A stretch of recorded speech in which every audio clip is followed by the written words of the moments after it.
Find the tension in each cord in the figure. If the weight of the suspended body is 980. इस numerical को समझो. एक आपके पास diagram दी हुई है यहाँ पर हमारे पास एक वेट सस्पेंड हुआ है that is equal to 980 newton. ये वेट 3 कॉर्ड से सस्पेंड हुआ है. पहली कॉर्ड T1 जो सिर्फ एक्स एक्सिस पे है, इसका कोई वाई कंपोनेंट नहीं है. दूसरी है हमारे पास T3, दूसरा कॉर्ड है T3 जो कि सिर्फ वाई एक्स, इसका हमारे पास सिर्फ वाई कंपोनेंट्स हैं और इसका कोई एक्स कंपोनेंट नहीं है. जबकि एक हमारे पास कॉर्ड है T2 जिसके एक्स एंड वाई दोनों कंपोनेंट्स हैं. हमें ये कैलकुलेट करना है कि इन तीनों तारों में कितनी टेंशन है. टोटल टेंशन कैलकुलेट करनी है इन तारों में. So how are we going to do that? यहाँ पर देखो जो हमारे पास ये तार है T2, इसके 2 कंपोनेंट्स हैं हमारे पास. एक एक्स एक्सिस पे है और दूसरा है हमारे पास वाई एक्सिस पे.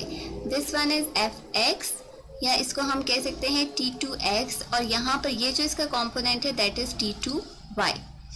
अब चूंकि सारा जो सिस्टम है ये इक्विलिब्रियम में है, इसमें कोई मूवमेंट नहीं है, इसलिए हम कह सकते हैं कि sum of all the forces is equal to 0. बात करें अगर हम सिर्फ x एक्सिस की तो sum of Fx is equal to 0.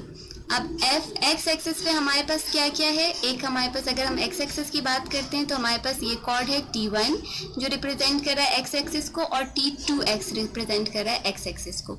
So total forces जो x एक्सिस पे हैं वो किसके इक्वल हो जाएंगी? T2x minus T1. और ये सब किसके इक्वल हो जाएगा? 0 के, क्योंकि सिस्टम जो है वो इक्विलिब्रियम में है. या हम कह सकते हैं कि T2 cos 45 degree minus T1 is equal to 0. जब बात करते हैं x एक्सिस की तो x एक्सिस को शो करने के लिए हम cos थीटा यूज़ करते हैं.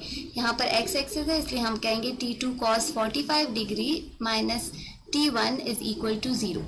ये हमारे पास cos 45 की वैल्यू पुट करेंगे, हमारे पास क्या आ जाएगा? cos 45 is equal to 0.707. T2 minus T1 is equal to 0. ये हमारे पास आ गई फर्स्ट इक्वेशन. अब अगर हम बात करें total force acting along y axis, अगर y एक्सिस की हम बात करें तो sum of y forces along y axis भी 0 के इक्वल होगा. y एक्सिस पे कौन कौन सी फोर्सेस एक्ट कर रही हैं? एक ये T3 और दूसरा T2y. सो टोटल फोर्स हमारे पास किसके इक्वल हो जाएगी? T3 minus T2y is equal to 0. T3 जो है यहाँ पर वो इक्वल है 980 के, क्योंकि देखें ये जो वेट जिससे ये इसको पुल कर रहा है, जितना वेट होगा उतनी ही टेंशन होगी. सो T3 जो है वो इक्वल है टू द वेट जो इसके ऊपर सस्पेंडेड है. ये डायरेक्टली इसके इक्वल होगा, तो हम कह सकते हैं 980 माइनस T2 साइन 45 डिग्री. चूँकि ये y एक्सिस की बात हो रही है तो यहाँ पर y एक्सिस के लिए हम साइन की वैल्यू यूज करते हैं. x एक्सिस पे cos थीटा होता है और y एक्सिस के लिए होता है sin थीटा. sin 45 डिग्री की भी वैल्यू सेम है 0.707 या 1/√2. सो 980 माइनस T2 और sin थीटा की वैल्यू है हमारे पास 0.707. ये चूंकि सारा नेगेटिव में है इसलिए इसको हम इक्वेशन की दूसरी तरफ ले जाएंगे तो ये पॉजिटिव में हो जाएगा. हमारे पास आ जाएगा T2 0.707 is equal to 980. T2 is equal to ये वाला जो फैक्टर है यहाँ पर मल्टीप्लाई हो रहा है, इसको इक्वेशन के राइट हैंड साइड पे ले जाके डिवाइड कर देंगे. 980 से जब 0.707 डिवाइड होगा तो हमारे पास T2 की वैल्यू आ जाएगी that is equal to 1386 newton. अब हमें T2 की वैल्यू पता चल गई. इस वैल्यू को अगर हम इस इक्वेशन में पुट करेंगे तो हमारे पास T1 की वैल्यू आ जाएगी. T1 हमारे पास किसके इक्वल था?